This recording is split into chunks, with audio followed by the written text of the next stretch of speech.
আসসালামু আলাইকুম কাকা। ওয়ালাইকুম কাকা আসসালাম। ভালো আছেন? আলহামদুলিল্লাহ। কাকা, এটা কি আম? এটা তোতাপুরি আম।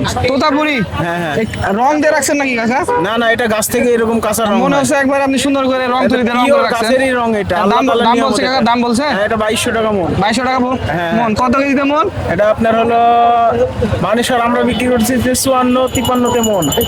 আমরা তো জানি 40 কেজিতে মন হয়, 54-53 কেজিতে মন হওয়ার কারণ কি? এটা বানেশ্বরের একটা মনে করেন সিন্ডিকেট ব্যবসা এটা চলতেছে তা আর কি। আপনারা চান না এটার একটা সমাধান হোক? অবশ্যই চাই। তো এই বিষয়ে আপনি কি বর্তমান সরকার বা স্থানীয় প্রশাসনকে কিছু বলছেন কি?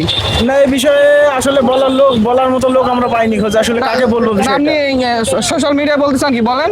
আমরা চাই যে আসলে এই সিন্ডিকেট ব্যবসাটা যেন না হয়, যেটা আসল যে নিয়ম, এই নিয়মে যেন ব্যবসাটা তৈরি হয় আর কি। হ্যাঁ, যদি মনে করেন যে এই আমটা আমরা 40 মন, সেখানে ক্যারেট সহ আমরা সর্বোচ্চ 45 মন দিলে আমাদের জন্য সবচাইতে ভালো হয় ব্যবসা। কৃষকরা বাঁচে আর কি। কৃষকরা বাঁচে আর কি। কৃষকরা তো আমের তো ফলন বছরে একবার হয়। বছরে একবার আর এই ফলন। 40 কেজিতে যদি আমের এমনিতেই দাম কম, তাতে মনে করেন যে 53-তে মন নিয়ে নেয় এখানকার ব্যবসায়ীরা, এটাতে আমাদের অনেক লস আর কি। তো এ বিষয়ে একটা সমাধান চাচ্ছেন আর কি। অবশ্যই ইনশাল্লাহ এই বিষয়ে একটা সমাধান চাচ্ছি। ঠিক আছে, ভালো থাকেন। আচ্ছা।